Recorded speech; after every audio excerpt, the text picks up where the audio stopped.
guys, welcome to another appointment with Going Expat. Today we talk together with Rahel about moving to Finland.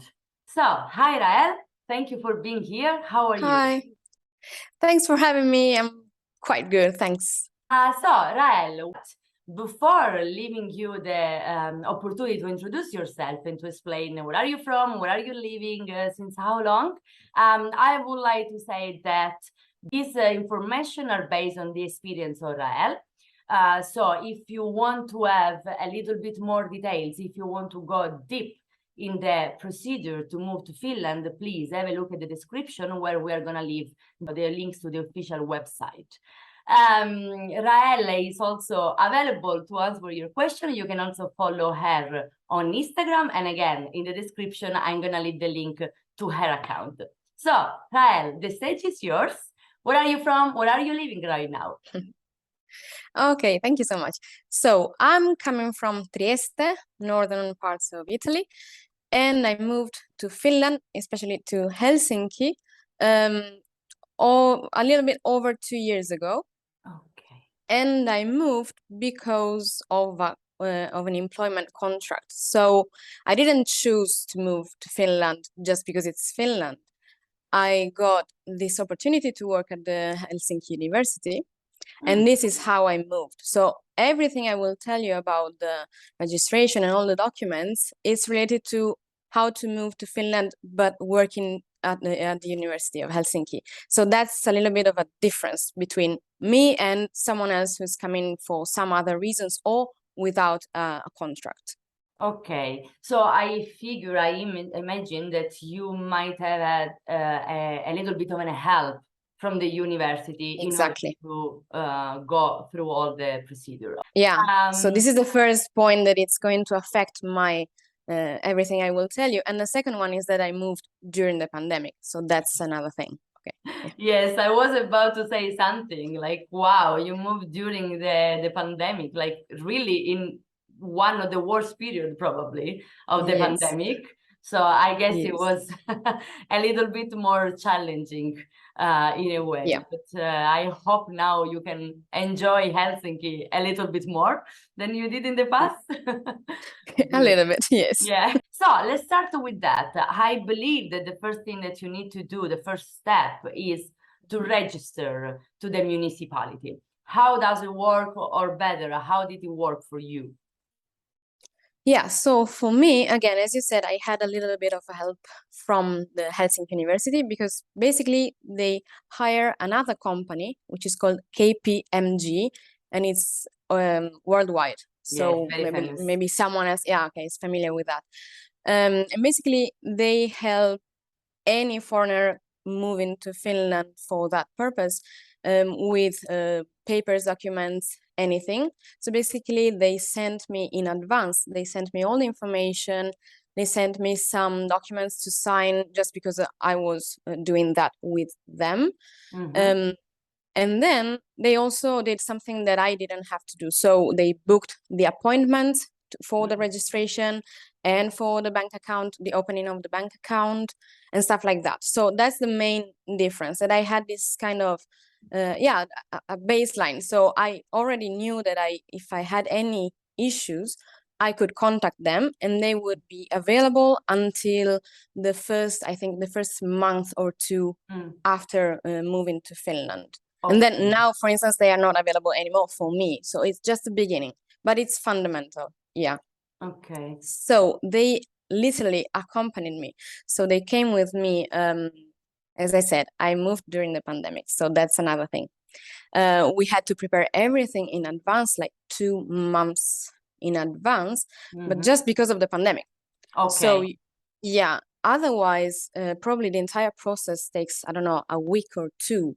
So you have to book the appointments maybe 1 or 2 weeks in advance. And then the entire signing and getting the social security number and stuff like that, it takes 2 days. For me, it took 2 days.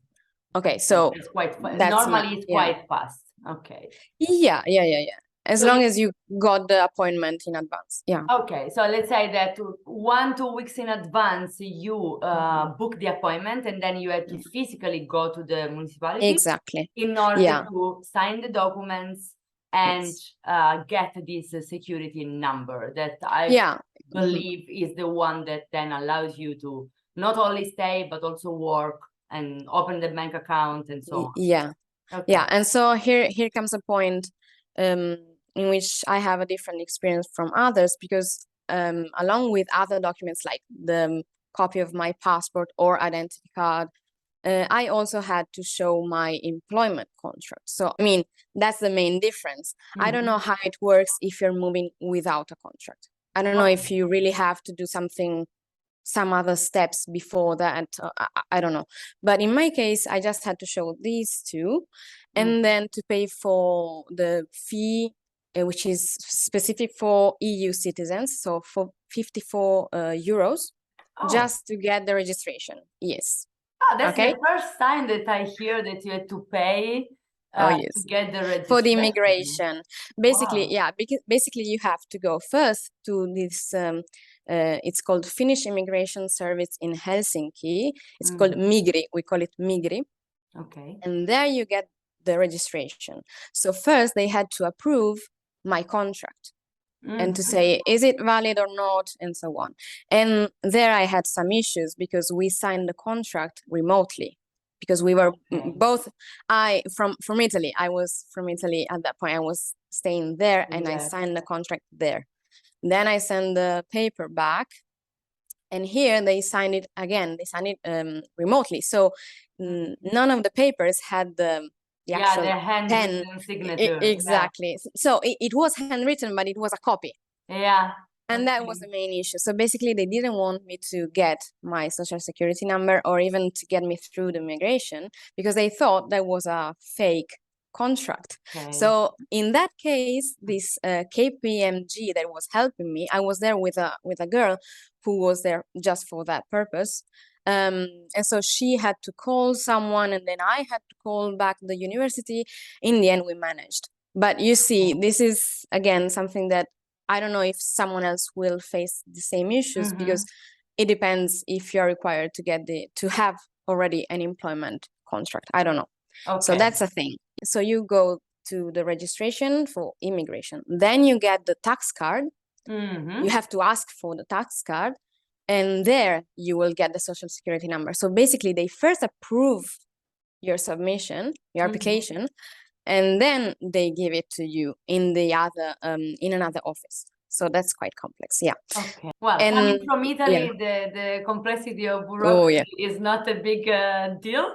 But maybe coming from other countries where, bureaucracy and stuff are a little bit faster, then it sounds a little bit complicated indeed. The main thing is that you have to follow the steps. If you skip one, you're not allowed to get anything else. So that's the thing.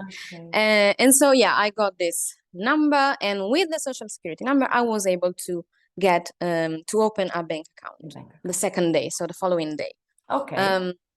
So that's basically it, I think. I imagine that you had to pay to open a bank account, and then I believe. Oh no, it's no. You have to pay for the registration, but not for the bank account.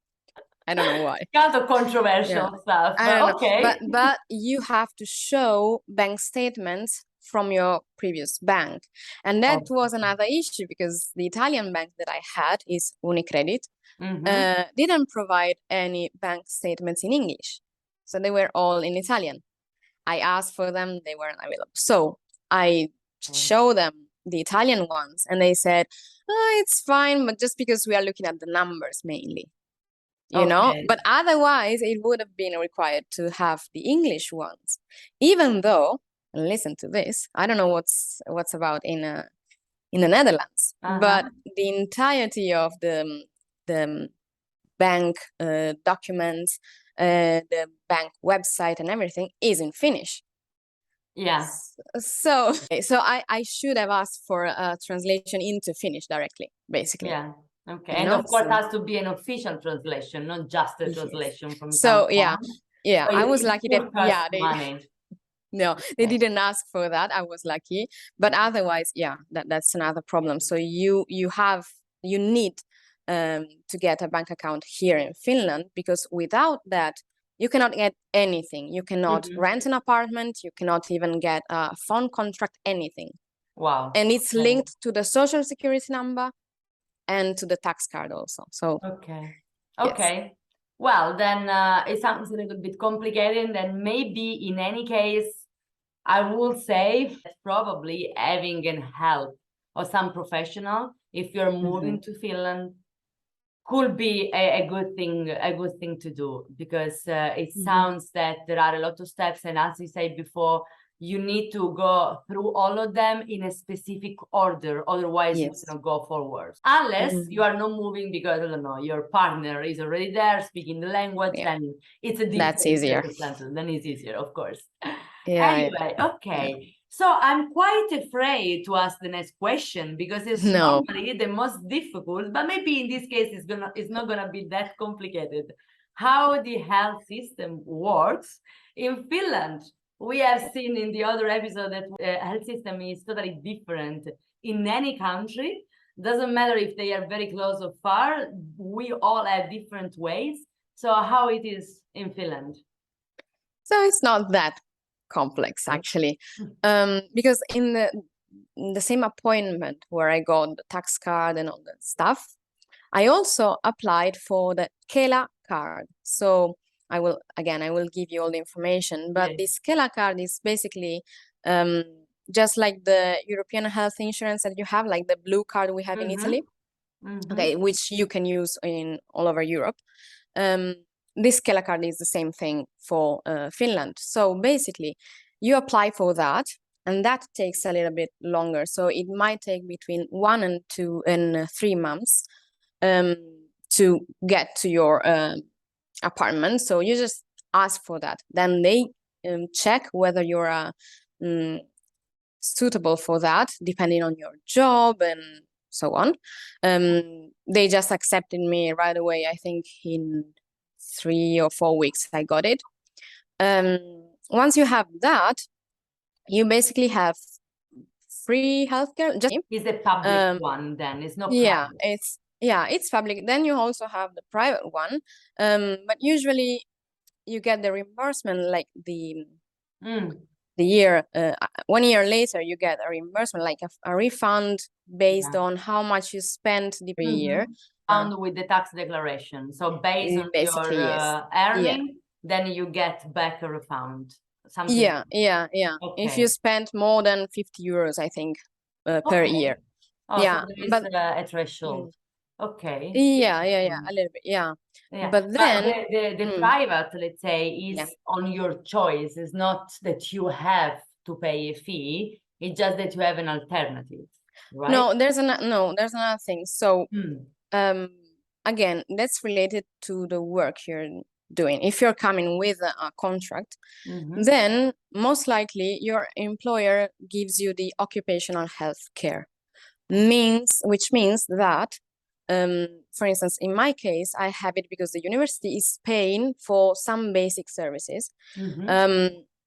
For instance, the occupational physician. So if you have any issues related to the posture when you're working in the office or stuff like that, then you have the psychologist and some other kinds of physicians, which are completely free, but like for a limited number of appointments, for instance. Whereas if you want to go to a dentist, that's different. You have to pay for every single service, and then that, like a certain amount will be given to you the other year. So it depends. I'm not sure how it works otherwise, because I've just stick to that, basically, to the occupational health. And then whenever I needed it, for instance, for dental care, I paid it myself. And that's expensive, yes, but it's super quick. So there's that, you pay for the service, but you have a good service at the end. Yeah, and it's worth it. And anyway, part of this payment that you're doing is gonna be refunded the next year. So just a kind of balance. Yeah, and they even tell you the price difference. So how much it will be given back to you per service for the dental care I was thinking about. Yeah. So yeah, that's the dental care is the only thing that I guess I just said, right? That every country has a different health system. But there is one thing all of them have in common is the dental care. Dental care is never included in the public insurance, let's say, in the system. Okay, in Italy it works a little bit different, but for the other countries or the people that I interviewed until now, it's always like that. And here it's like that too. We have a private insurance, so we pay every month for that. But the dental care is even like out of it. So you have to pay a different one anyway. So it's quite maybe being a dentist is a good idea everywhere. I think so, yes. But even here, you're paying a lot of taxes. So you're paying a lot of taxes, and the more you get as a salary, the higher the taxes. And within the taxes, you are getting the retirement, you're getting healthcare, and so on. So in here, they are happy to pay taxes because they are getting the services back. Yes. So yeah, that's one of the most important things, that you pay taxes everywhere. But if then you had the service, well, let's say that you are a little bit happier or less sad to pay. Yeah, exactly. Okay, and we have said something about the language already, but I would like to know a little bit more how difficult it is, if it is, and how important it is in relating to work, of course, but also relating to a social aspect. Maybe it's not that common to know about Finland in general, but in Finland you have two official languages. So you have Finnish, but also Swedish. So if you, for instance, if you graduated in Swedish, or if you're coming from Sweden, you literally have the power to work everywhere because you know Swedish. So they're at the exact same level as languages. So there's that. So yes, it's fundamental to know at least English, of course. That's fundamental. But then if you already know one of these two languages, you're done. That's fine. You really can work anywhere, do anything. Because even on the streets, everything is written in both languages. All documents are in both languages and so on. Yes. It's a little bit more rare to find anything written in English. Yeah. As I said, for the bank or stuff like that. Yeah. So, for instance, in my case, I couldn't move to Finland without a certain level of English, but just because I came here as a PhD student. And so that was required. Otherwise, I don't think there's a limit for that. But for instance, I had to have at least like a C1 Cambridge level, or I did IELTS instead. And then there's the problem that you cannot really find a job in any field if you don't know either Finnish or Swedish. Yeah, so for instance, if you want to teach, like at the high school, you are required to have a certain degree of both languages, not even one. You have to know both, at least both, yes. Because here they study these two languages since primary school. Everybody knows them, yes. So I would recommend at least English, but it's not that easy even with English to find a job. In my case, I'm working in academia, so it's quite easy just because our job is in English. Yes, of course. And our colleagues are all speaking English no matter what. It's an international environment, but otherwise you need at least one of the two other languages for work. Yeah, and Finnish is tricky. So if you already study something like German or even Dutch, I think, it's way easier for you to study Swedish. So I would recommend even just to go for Swedish, because in that case you would have access to both countries, so Sweden and Finland. Makes sense. Yeah, but Finnish is beautiful. It's just really, really difficult. So I would also recommend to start studying a little bit of Finnish in advance. Even online courses, those are fine to start.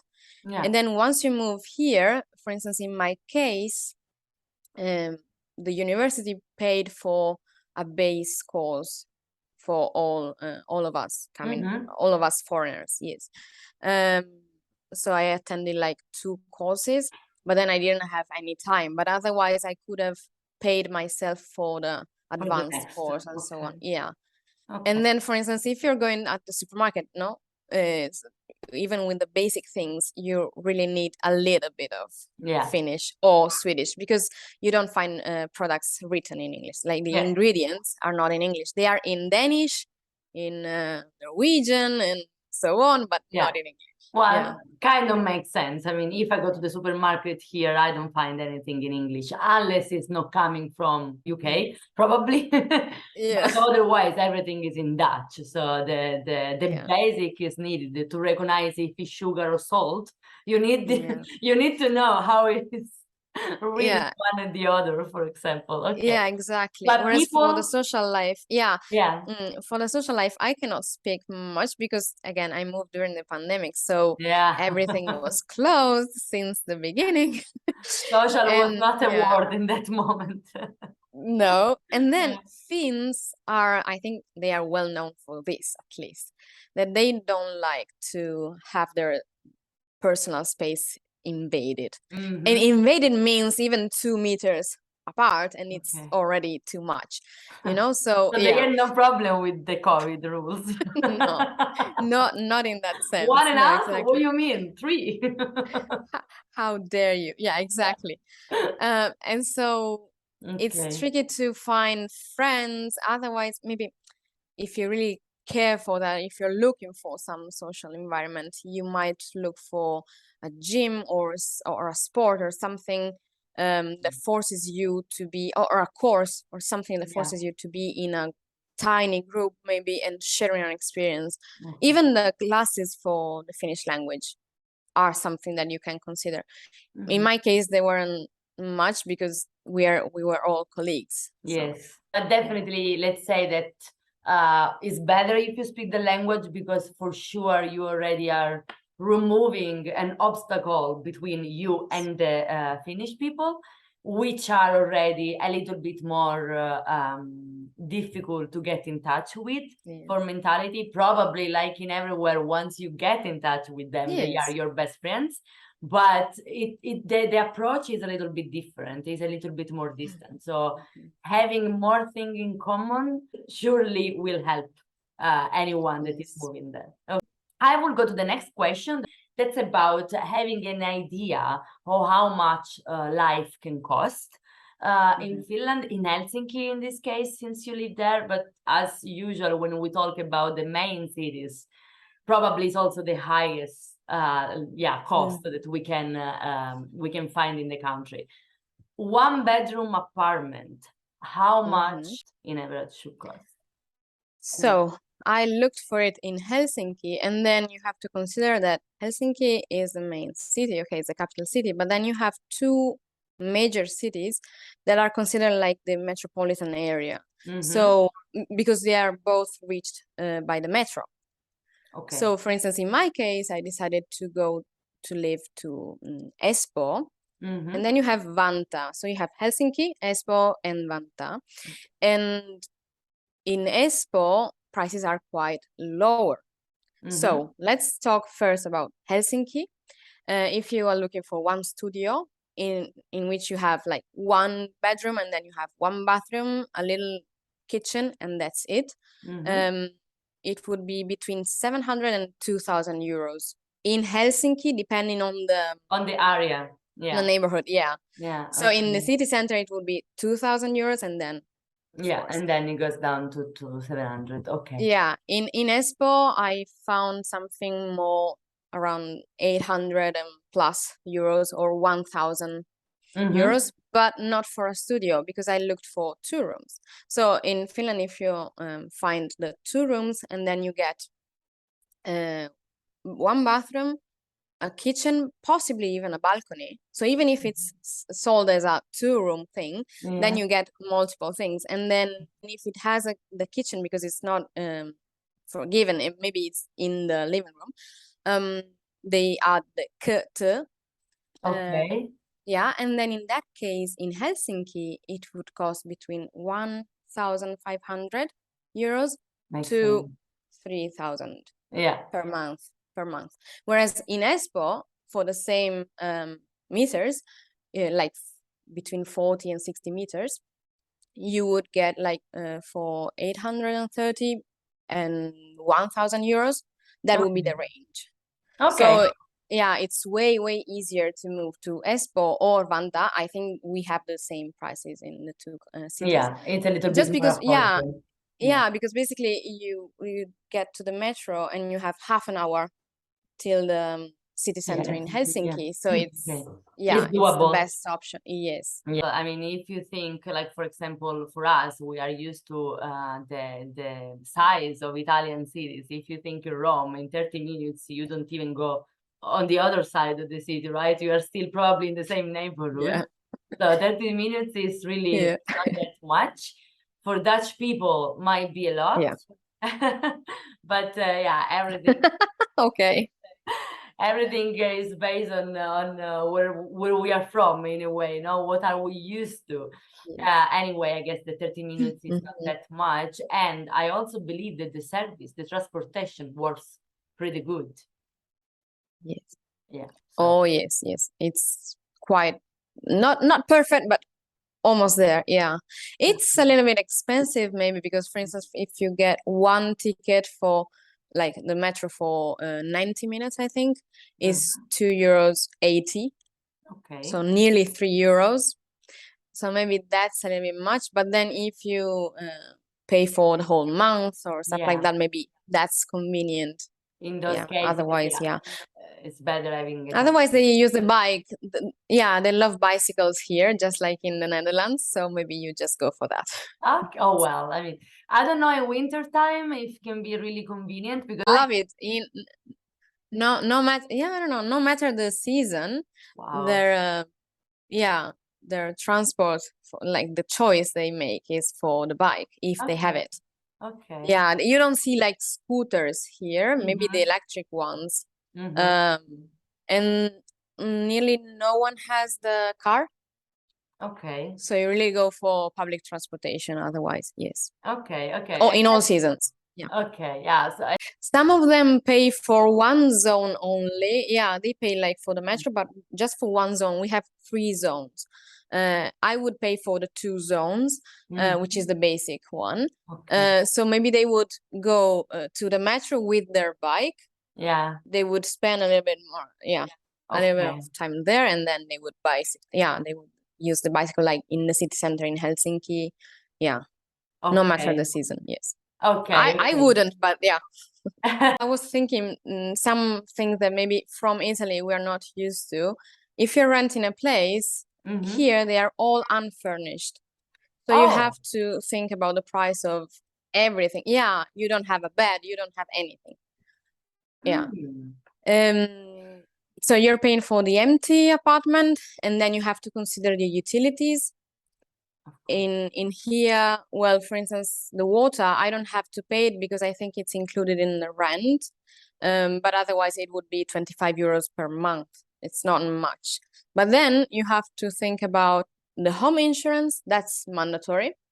So you can arrange it with the bank. I did it with my bank. And so you have to pay something like €65 per 3 months. And you have to pay the home insurance. It needs to be done before you get the rent contract.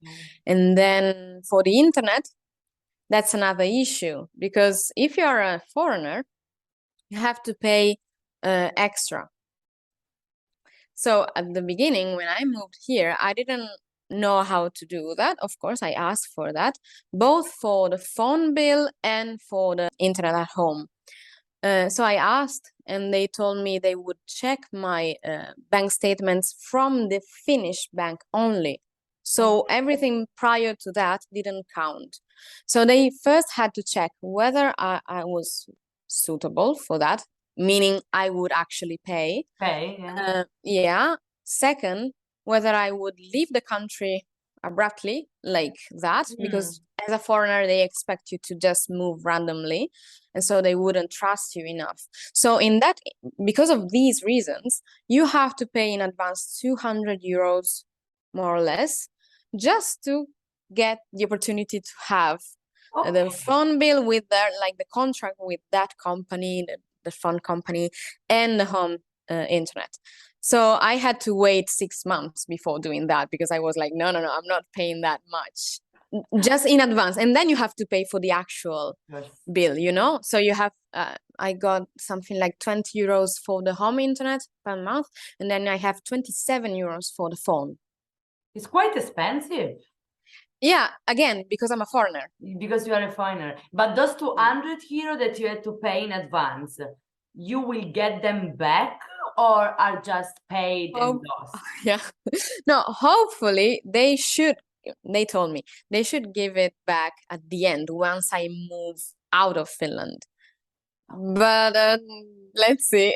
I'm not sure. And maybe, I don't know if this is an easy question or not, but if you move to another apartment, for example, can you keep the internet, the home internet? So can you keep the line and move to the next apartment? You have to change everything depending on the building, because the buildings here have a specific agreement with one of the companies. So you have Telia, which is the most tricky one, and that doesn't like foreigners actually. It's the one I wanted at first. And then you have DNA and Elisa. So these two are easier for foreigners. And it depends. My building made a contract with Telia. So if I want home internet, I have to pay Telia. Yeah. And so that's the thing that I had to wait for when I was able to pay for those 200 euros. Yeah. And so it depends on that. So once you move to another building, you have to double check. In that case, you have to move company as well. It depends on the building. Yeah. Okay. So maybe they also move those deposits, let's say 200 euro from company to company. I hope so. I don't know. Otherwise, you need to check the building that has the same agreement with the same company. So at least, oh my God, that's quite crazy. No, yeah, but that information is given once you're looking for an apartment on those websites. That's one of the informations you are given, which is the company. So maybe you can also choose depending on that. Yeah, if you want to. So let's say that finding an apartment, if it's not difficult for the amount of apartments available, is difficult because there is a lot of cost involved. Not only the renting, but there is again the bills, which still makes sense. But anyway, the bills are expensive. If you are a foreigner, even more. But the furniture, so you don't even get the bed. Do you get the kitchen? Or not? I got the basic kitchen, but I had to buy a new stove and oven. So for the first, I don't know how long, I just ate whatever without cooking it. So yes, that's enough. No, you don't have a washing machine. I had to pay for that. You don't have anything. It's empty. It's completely empty. So the tip here, the advice here is to don't only look on price of the apartment, or better, when you look at the price of the apartment, also consider. So have a look at the IKEA, how much you're gonna spend. And that's a nice thing that they do here. You have IKEA, you have Jysk, which is the same thing as IKEA, but here. And then you have multiple places where you get secondhand things. So, and it's quite used because everybody moves all the time and every single apartment is empty. So it's a common thing to buy secondhand furniture. Of course. And that's good because you really have several shops around. At least that there is a kind of help in the sense. Okay. Oh yes, that's the thing. And then I was thinking about the overall price, because sure, here salaries are higher than in Italy, but again, I hope so. But again, otherwise... the cost of living, no, the cost of living is way higher, of course, and even going grocery shopping is unbelievably expensive compared to Italy. So you have to consider that if you're coming here and you are having an employment here, the salary will be livable. Let's say you can live with that. If your salary is from another country, that's gonna be tricky, you know. No, that's a good, totally a good advice. It actually helped me to introduce the next question, that is like what you want to say more, you know, what is your, if somebody want to move to Finland right now, what you would say? Get prepared, that's for sure. Oh yes. And I wasn't prepared because You I weren't, got yeah. no, I had no idea I would move to Finland, so I had to Yeah. start from scratch. And yeah, if you're moving here, just be prepared with the money in advance, because even for the rent, I think in Italy it's the same. You have to pay 2 months in There is the advance, deposit. and then Yeah, yeah. sure. So you have to think about all of that, but then don't be discouraged by the things that you always hear about Finland. So the weather, it's gonna be dark. Yes, it's gonna be dark, but don't be afraid, because I mean, I really love, now I didn't think about that, but now I found out that I'm a winter person. I love winter. I love the snow, because here we have snow like for 3 months straight, and it's all covered in snow. And if you enjoy sports, outdoor sports in In wintertime, you really have all the possible options here. And then it's a family-friendly country, so you have a lot of help if you're moving with a family and with children, which is something that I don't have experience with, but I know for a fact for some of my colleagues moved with the entire family, and they have a lot of help from the government. So it's a beautiful country to move in. I didn't expect it to be, because I didn't know anything about Finland. But it's really, I would really recommend to come here, but also consider the culture is very different from the Italian one or from the southern one in general, south of Europe. They really behave differently. You have to respect their being quiet, and you have to, yeah, there are a lot of things you really need to be a respectful person, because otherwise you will not survive, for sure. Yeah, I Yeah. believe that they probably set a little bit more boundaries that we do. Yes. We as Southern European people, Mhm. which we are more like, yeah, mi casa es tu casa. Yes. That doesn't really No. doesn't really apply to the north of Europe, at least not at the beginning. Yeah, it takes years for them to be able to call you a friend, you know? So at the beginning, they are friendly. They're not treating you like whatever. No, No, of no, no. course. They are friendly, but they stop it like that. They don't go Yeah, beyond that limit. And yeah. so if you have a problem, if you need some help with whatever, they will not help you, because they don't want to be in touch more than necessary. Okay. So you have to think about that too. Okay, yeah. So Yeah. yeah, once again, I would say, like at the beginning, it might be a good idea to, in case moving to Finland, to have a professional support from someone that can be on your side for the first 1-2 months, like KPMG. For example, I believe that there are other companies that do the same service, Yeah. maybe also local companies that do this kind of service for expats, in order to at least be able to deal with the first issues that you might encounter, or anyway the procedure that you go to go through. And then once you get through that, you can start your life and get used to that way to live, which Yeah, anyway yeah, is amazing. And if you like winter, is perfect. And sport absolutely. outdoor, that's Yeah. nice. Okay, well, Rahel, thank you a lot for the information that you provide today. I learned a lot that I had no clue. I'm quite surprised of some things. Okay. Uh, it was really interesting. Again, in the description, you guys find the links to the website to deep dive a little bit in what is the procedure based on what is your needs and where are you from, if you are coming from Europe or not, because of course things are slightly different. And also the links to the Instagram account of Rahel. And I believe if somebody has some question, maybe can get in touch and get an answer, maybe a tip where to look for something. I thank you a lot again, and we keep in Thank touch. you. Have a Thank good you. day. Bye. Thank you. Moi moi.